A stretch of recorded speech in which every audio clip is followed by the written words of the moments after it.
Abonnez-vous à la chaîne YouTube, cliquez sur la cloche de notification pour nous suivre en temps réel, partagez, aimez et commentez la vidéo. Le drame survenu à Bignona ce week-end avec l'accident d'un bus de transport public, au-delà du lourd bilan en pertes humaines, 5 morts, 65 blessés dont 35 toujours dans un état critique, remet à nu la faillite de l'État du Sénégal dans les secteurs où il est le plus attendu, éducation, sécurité, chômage, réduction de la pauvreté et, en l'espèce, santé publique. L'accident a eu lieu le samedi 17 août au matin à hauteur du village de Badiré. Les premiers secours ont constaté 2 morts sur le coup et ont transporté les blessés vers Bignona, chef-lieu du département, qui ne dispose que d'un seul et unique centre de santé dont la capacité d'accueil est quasi nulle. Il ne dispose pas de service de radiologie ni d'IRM.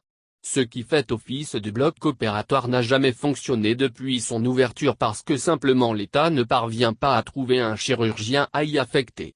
Pire, il n'a pas été pourvu à la suppléance du médecin-chef, absent depuis plusieurs semaines pour raison de pèlerinage à la Mecque. Sur place, les blessés sont installés dans les couloirs à même le sol. 2 autres d'entre eux perdront la vie dans ces conditions, absence de prise en charge autre que celle des sapeurs-pompiers vaillants mais désarmés. Les 66 blessés restants ont ainsi été acheminés vers Ziguinchor, capitale régionale dotée d'un hôpital qui ne l'est que de nom, faible capacité d'accueil, bloc opératoire fermé depuis plus d'1 mois pour cause de fuite d'eau.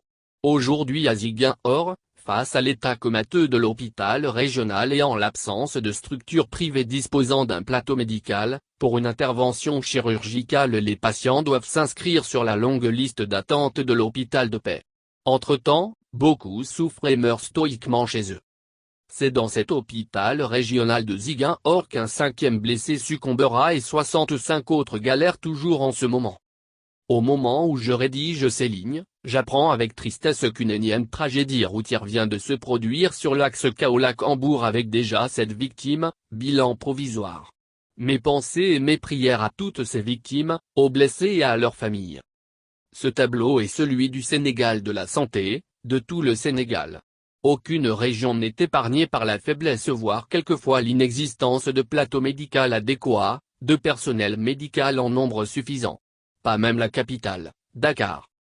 Bien sûr, pour nos gouvernants, ou gouverneurs la priorité ce n'est pas d'éduquer, de soigner et de garantir le bien-être des Sénégalais, non.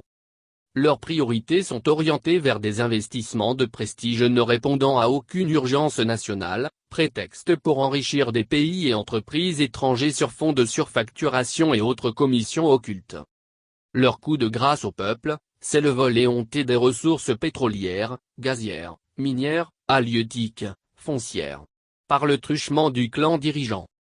Le plus dramatique est qu'une partie de ce peuple a fini par considérer que tout ce qui se passe dans ce pays est normal, si ça ne relève tout bonnement de la fameuse volonté divine. C'est sans doute la raison de l'assurance du gouvernement qui, malgré une situation sécuritaire, économique, sociale, pluviométrique et humanitaire des plus délétères et les scandales à répétition, trouve du temps pour la villégiature. Le premier flic du pays est avec les lions à Fatala et le lion lui dort à point. Biarritz. Allez demander aux paysans inquiets de la tournure de l'hivernage 2019 où se trouve Biarritz.